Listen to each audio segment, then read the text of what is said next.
अक्कलकोट तालुक्यात अवकाळी गारांचा पाऊस। अक्कलकोट शहरात तसेच तालुक्यात अचानक अवकाळी पावसाने हजेरी लावत अनेक भागात वादळी वाऱ्यासह गारांचा पाऊस झाला।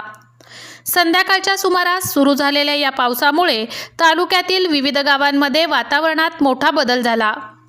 किरनळी, सांगवी, सलगर, नन्नेगाव, निमगाव, उमरगा परिसर, गौडगाव, चपळगाव, नागनसूर, दोड्याळ आदी भागात वादळी वाऱ्यांसह पाऊस व काही ठिकाणी गारपीट झाल्याची माहिती समोर आली आहे।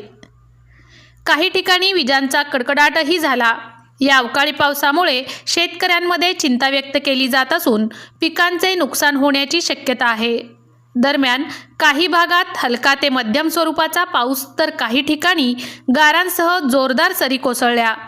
प्रशासनाने परिस्थितीवर लक्ष ठेवले असून नागरिकांनी व शेतकऱ्यांनी आवश्यक ती खबरदारी घ्यावी असे आवाहन करण्यात आले आहे।